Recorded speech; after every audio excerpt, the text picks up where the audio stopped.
வணக்கம். நான் ஆக்டர் சுனில் மேனன். இன்றைக்கி நாங்கள் ஒரு ஃபங்க்ஷனில் பார்த்தது வந்து நம்ம இட்லி பாட்டி, கமலாத்தாள் பாட்டி கோயம்புத்தூரில். அவங்க 84 இயர்ஸ் ஆச்சு. அவர் 50 வருஷம் முன்னாடி அவங்க வந்து இந்த இட்லி கொடுக்க ஆரம்பித்தாங்க. அந்த கிராமத்துக்கு ஃபஸ்ட்டு ரொம்ப கம்மி விலையில் ஆரம்பித்து இப்போ வந்து 20 பைசா 50 பைசான்னு பண்ணி இப்போ 500 பேருக்கு ஒரு நாளைக்கு இட்லி பண்ணிகிட்ருக்கோம். ₹1 வித் சட்னி சாம்பார். அது பாட்டியே வந்து ராத்திரியே மாவரைச்சு காலையில் நேரத்துலேருந்து 11 மணி வரைக்கும் கொடுக்காங்க. அந்த ஊரே அவங்க இட்லி அவ்வளோ famous. In fact Anand Mahindra sir அவங்களுக்கு ஒரு வீடு கட்டி கொடுத்துருக்காங்க. ப்ளஸ் நிறைய அவார்ட்ஸ் வாங்கியிருக்காங்க. அந்த பாட்டியை பார்த்தது இன்னைக்கு பேசுனதில் ரொம்ப சந்தோஷம். பாட்டி, நான் ஒரு நடிகன், ஆக்டர் சுனில் மேனன் என் பேர். உங்களை பற்றி ரொம்ப கேள்விப்பட்டிருக்கேன்.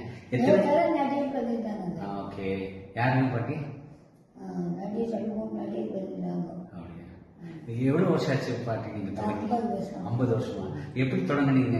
என்ன எது விவசாயம் பண்ணிட்டு இருந்தோம். சரிங்க. ஒரு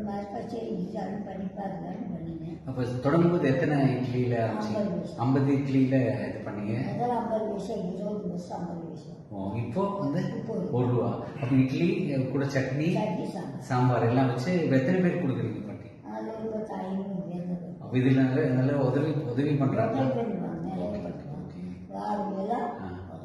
சரி, நானும் என்ன முடிஞ்சோ சொல்றேன். நான் நடிகர்களும் எங்க கூட இருக்காங்க, அவங்க கிட்டயும் சொல்லி நான் எங்களால் முடிஞ்சதும் கண்டிப்பாக பண்றோம். ஏன்னா உங்களை மாதிரி இந்த வயசுல பண்றது பெரிய விஷயம். எங்களுக்கெல்லாம் அது வந்து ஒரு ஊர்ஜினம். இந்த சின்ன பசங்களை பார்க்கும்போது எல்லாம் ஒரு இன்ஸ்பிரேஷன் பாட்டி. ரொம்ப நன்றி.